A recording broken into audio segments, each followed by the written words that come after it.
السلام علیکم، کیسے ہیں آپ لوگ؟ امید کرتا ہوں آپ سب بہت اچھے ہوں گے۔ آپ کا پھر سے سواگت ہے میرے یوٹیوب چینل۔ تو جیسا کہ آپ نے پچھلے پارٹ میں آپ نے سنا کہ کس طرح حضرت آدم علیہ السلام کو اللہ رب العزت نے پیدا کیا، اب جو آگے کا بیان ہوگا وہ حضرت حوا رضی اللہ تعالی عنہ کی پیدائش کے بارے میں۔ اللہ رب العزت قرآن مقدس میں ارشاد فرماتا ہے، یا ایھا الناس اتقوا ربکم الذی خلقکم من نفس واحدہ، لوگو اپنے پروردگار سے ڈرو جس نے تم کو ایک جان سے پیدا کیا اور اسی سے اس کا جوڑا بنایا، ان دونوں سے کثرت سے مرد عورت پیدا کر کے روئے زمین پر پھیلا دیے، اور اللہ سے ڈرو جس کے نام کو تم اپنی حاجت براری کا ذریعہ بناتے ہو، کچھ شک نہیں کہ اللہ تمہیں دیکھ رہا ہے۔ دوسری جگہ ارشاد فرمایا، وہ اللہ ہی ہے جس نے تم کو ایک شخص سے پیدا کیا اور اس سے ایک کا جوڑا بنایا تاکہ وہ اس سے راحت حاصل کرے۔ محمد بن اسحاق رحمۃ اللہ تعالی علیہ نے حضرت عبداللہ بن عباس رضی اللہ تعالی عنہ کی روایت سے ذکر کیا کہ حضرت حوا رضی اللہ تعالی عنہ کو آدم علیہ السلام کی بائیں طرف کی چھوٹی پسلی سے پیدا کیا گیا، جبکہ آپ علیہ السلام سو رہے تھے اور پسلی کی جگہ کو گوشت سے پر کر دیا گیا۔ حضرت ابو ہریرہ رضی اللہ تعالی عنہ بیان کرتے ہیں کہ رسول اللہ صلی اللہ علیہ وسلم نے فرمایا، عورتوں سے حسن سلوک کی نصیحت قبول کیونکہ وہ پسلی سے پیدا کی گئی ہیں اور سب سے ٹیڑھی پسلی وہ ہے جو سب سے اوپر والی ہے۔ اگر تو اسی پسلی کو سیدھا کرنا چاہے گا تو اسے توڑ بیٹھے گا، اور اگر اسے چھوڑ دے گا تو ٹیڑھی رہے گی۔ اس لیے عورتوں سے حسن سلوک کی نصیحت قبول کرو، یعنی میں تمہیں نصیحت کرتا ہوں کہ عورتوں سے نرمی اور حسن سلوک کا برتاؤ کرو، جیسے کہ قرآن پاک ہے، اسکن انت وزوجک الجنہ، تو اور تیری بیوی جنت میں رہو۔ اس کے الفاظ سے معلوم ہوتا ہے کہ حضرت حوا رضی اللہ تعالی عنہ کو حضرت آدم علیہ السلام کے جنت میں داخل ہونے سے پہلے تخلیق کیا جا چکا تھا، لیکن امام صدیق رحمۃ اللہ تعالی علیہ حضرت عبداللہ بن مسعود اور دیگر صحابہ کرام رضوان اللہ علیہم اجمعین سے روایت کہ انہوں نے فرمایا، ابلیس کو جنت سے نکال دیا گیا اور آدم علیہ السلام کو وہاں آباد کر دیا گیا۔ آپ جنت میں اکیلے گھومتے پھرتے رہتے تھے، ان کا کوئی ساتھی نہ تھا جس سے انہیں تسکین حاصل ہوتی۔ ایک بار سوئے، جب جاگے تو دیکھا کہ ان کے سر کے پاس ایک خاتون بیٹھی ہیں۔ انہیں اللہ نے آپ کی پسلی سے پیدا فرمایا۔ آپ علیہ السلام نے فرمایا، تو کون ہے؟ انہوں نے کہا، عورت ہوں۔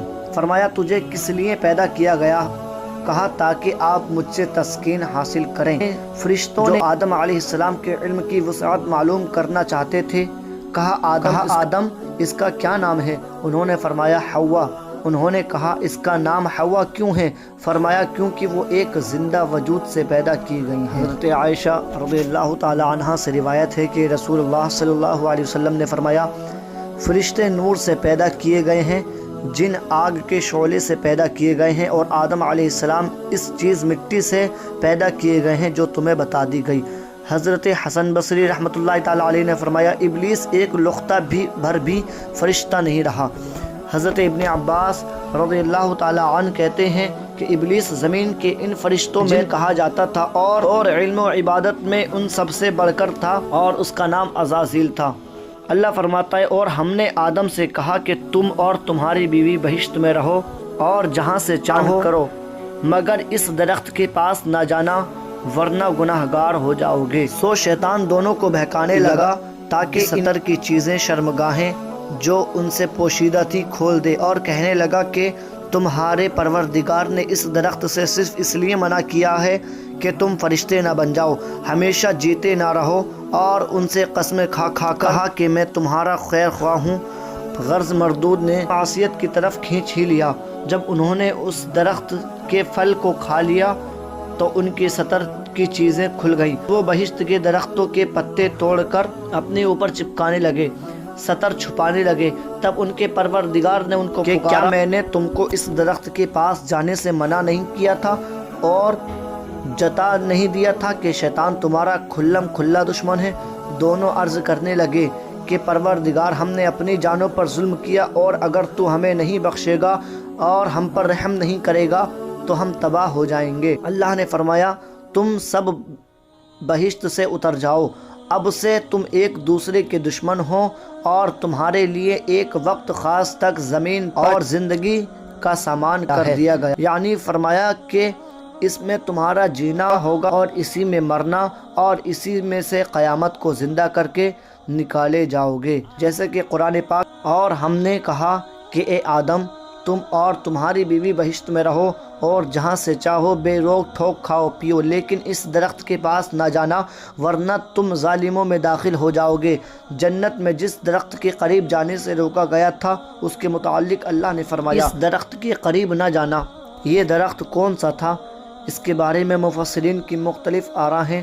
بعض علماء کے نزدیک وہ انگور کی بیل تھی، یہود کی رائے میں وہ گندم تھی۔ وہب بن منبہ رحمۃ اللہ تعالی علیہ نے فرمایا اس کا دانہ مکھن سے نرم اور شہد سے زیادہ میٹھا تھا۔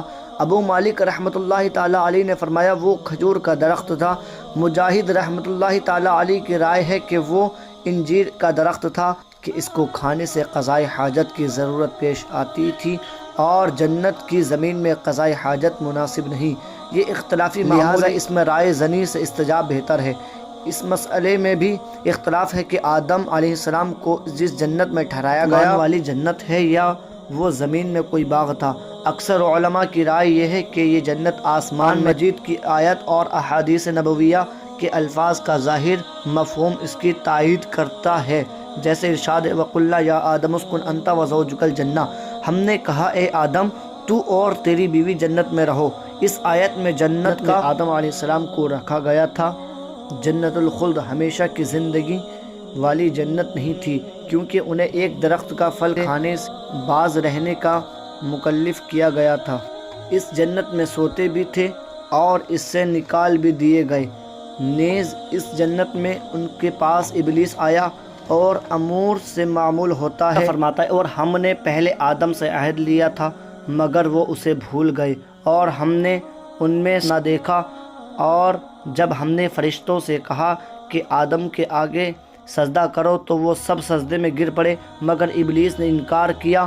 ہم نے فرمایا کہ اے آدم یہ تمہارا اور تمہاری بیوی کا دشمن ہے۔ اللہ فرماتا ہے کیا میں نے تم کو اس درخت کے پاس جانے سے منع نہیں کیا تھا اور جتا نہیں دیا تھا کہ شیطان تمہارا کھلم کھلا دشمن ہے؟ دونوں عرض کرنے لگے پروردگار ہم نے اپنی جانوں پر ظلم کیا، اور اگر تو ہمیں نہیں بخشے گا اور ہم پر رحم نہیں کرے گا تو ہم تباہ ہو جائیں گے۔ آدم علیہ السلام نے یہ کلمات اللہ تعالیٰ سے ہی سیکھے تھے، جیسا کہ قرآن مجید میں اس کی وضاحت ہے۔ فَتَلَقَّىٰ آدَمُ مِن رَبِّهِ کلمات، پھر آدم نے اپنے پروردگار سے کچھ کلمات سیکھے۔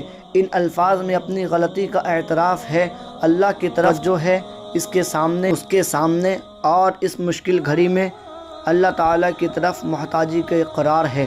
آدم علیہ السلام کی اولاد میں سے جس شخص کو یہ راز سمجھ میں آ گیا اس کی دنیا بھی سنور جائے گی اور آخرت۔ تو چلیے دوستو آج کی اس ویڈیو میں اتنا ہی۔